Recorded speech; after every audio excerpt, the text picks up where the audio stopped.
In this video, I wanted to cover some of the best advice that I can give beginners to help make the violin a little bit easier to play, which should hopefully lead to better practice sessions and, most importantly, more fun when playing the violin. So let's jump right into it with my first tip, and that is make sure your violin is set up properly. If your violin isn't set up properly, it'll actually be harder and less enjoyable to play.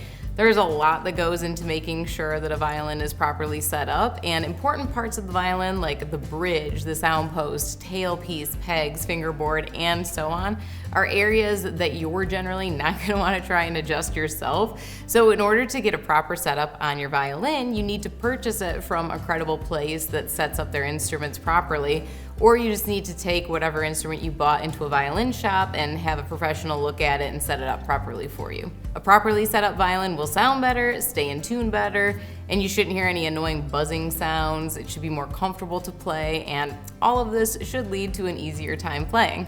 I purchased the violin that I used in my Song of Storms music video in a KFC parking lot for $50 from someone on Craigslist, and I really wish that I kept it because I could have shown you that it was just a perfect example of how poorly made and set up a really cheap instrument like that is, and how nearly impossible it is to play something like that. The pegs were misaligned, the bridge was so high that you could have stuck your fingers underneath the strings.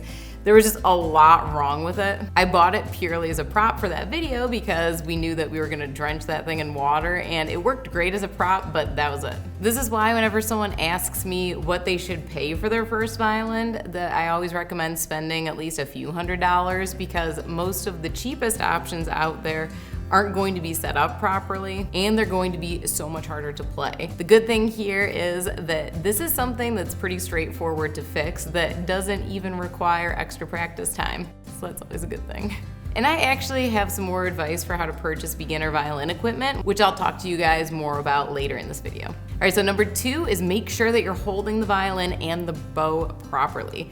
This can be easy to overlook for beginners, but I really can't stress enough how much harder the violin is to play if you don't hold the instrument properly, and if you yourself have poor posture while you're playing. You'll struggle to produce a nice sound, play in tune, and to execute techniques like vibrato, shifting, string crossing. Really anything on the violin just becomes a lot more difficult if you don't have everything properly aligned. Whether you're sitting or standing, you want to maintain a neutral spine.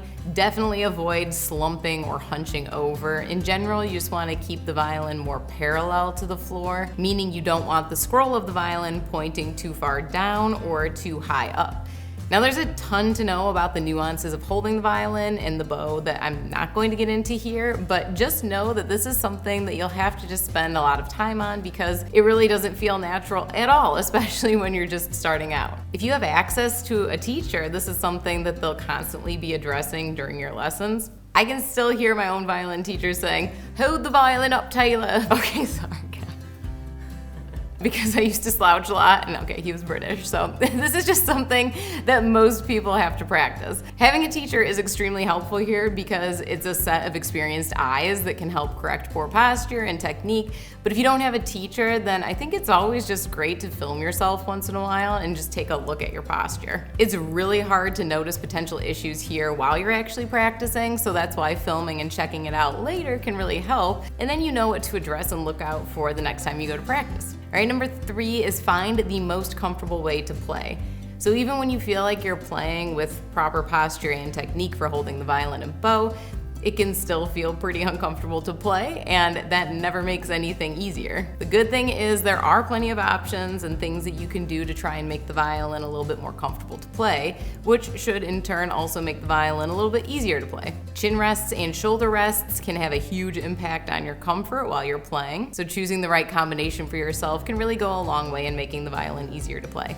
Now there's not some magical combination or anything like that that's gonna actually make the violin easier to play for everyone, because everyone's body is different and you're gonna have different needs and preferences than someone else. So it is worth spending some time here to try some different equipment out and to just see what works for you. I've bought so many different chin rests and shoulder rests over the years, and while I really haven't found something that feels like it's been a perfect fit for me. There are certain rests that I generally use, but when I try new ones out, there are always some that I immediately am just like, nope, this is a bad fit. So just speaking from my own experience, it is worth spending some time here to find out what works for you. And you certainly don't have to buy all these rests like I have to experiment for yourself. A lot of violin shops will have tons of different options available for you to try out at their store, and some of them even let you take the equipment home for a trial period to make sure that you like it before you buy it. Or if you don't have access to a shop, you can always find a store online that accepts returns if you end up not liking something. All right, number 4 is try your best to relax while playing.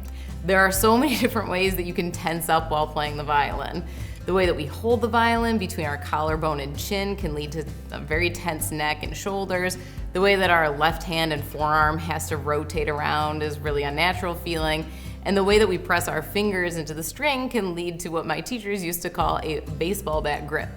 Any sort of tension, whether it's in your hands, your arms, your neck or shoulders, wherever, it's just gonna make the violin so much harder to play. It'll feel like you're just constantly working against yourself, and in a worst case scenario, it could lead to some injury. The best way to avoid all of this tension and to make playing feel a lot easier is just to relax as much as possible, but believe me, I know that that's a lot easier said than done. I've been playing the violin for over 25 years, and this is something that I've probably had the toughest time with, and something that's caused injury for me in the past. At this point, I've kind of trained myself to check for tension during my practice sessions. Whenever I feel like I'm struggling more than usual, which frankly can be a lot with some difficult passages, I can usually trace a lot of that extra difficulty back to some sort of tension. So in those moments, what I do is I'll just kind of consciously try and relax my muscles the best that I can, just like breathe out a little bit and then approach that passage again, feeling that looseness and letting go of all that tension.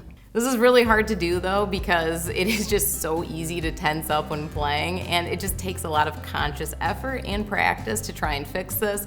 But the more that you work towards this and the more that you can relax while you're playing, everything is just gonna feel a little bit easier, and you'll be avoiding injury, which is just super important. And sometimes, honestly, the best thing that you can do is just take a break from playing. So maybe just do some stretching or another activity for a few minutes and then get back into it while trying to maintain that feeling of looseness in your muscles. All right, and the last one is learn some basic practical music theory. I know that this is a tip that many people probably don't want to hear, but I'm not talking about learning like deep analytical academic style music theory here, because I actually can't stand that kind of music theory. I'm talking about just the really basic practical stuff like knowing how to read notes, rhythm, key signatures, time signatures, and all of those types of things, because it'll just seriously help you make progress so much faster than if you just completely ignore this. And I'll be honest, I seriously can't tell you how much I disliked learning academic style music theory in college. All of the really like deep chord analysis and counterpoint and all that kind of stuff. I just personally couldn't ever see a practical use for that, so I was always just really disinterested and doodling on my papers in class. But practical music theory, on the other hand, I think can be really fun to learn, and as the name implies, it's actually practical and something that you can use right away with your instrument. Honestly, it is such a worthwhile investment of your time if you plan to play any instrument, but especially again with the violin, there are just so many things that you have to remember all the time in order to produce a halfway decent sound. So there's already enough to remember between trying to stay relaxed, how to properly hold the violin and the bow, your posture, the pressure and the speed of your bow, trying to bow straight, trying to place your finger on the right note, like all of that stuff. It just quickly becomes very overwhelming if you're also just struggling to interpret every single note and articulation in front of you on the page. I'm assuming that anyone wanting to learn the violin probably has some sort of goals and maybe even some pieces that they aspire to play someday, and there's really just so much great repertoire available for the violin that can also help you make progress a lot more efficiently. But you'll need that skill of being able to read sheet music if you're really serious about playing those types of pieces. And of course, this is going to take time, but when you do get to the point where you're not struggling to understand sheet music, it just allows you to focus so much better on what you're doing with your instrument to just be more expressive and create an even better sound. And it can also really help you understand some of the more creative aspects of music a lot better, which I think is just really fun too. So we've talked a lot about equipment in this video, and I actually put together a really thorough PDF guide for those of you who are just starting out and don't know exactly what kind of gear you need and why. So this is something that's just completely free to download. I have a link to that in the description that should also pop up here too, so make sure you check that out if you're just starting out. Thanks so much for watching, guys, and I'll see you again soon in the next video.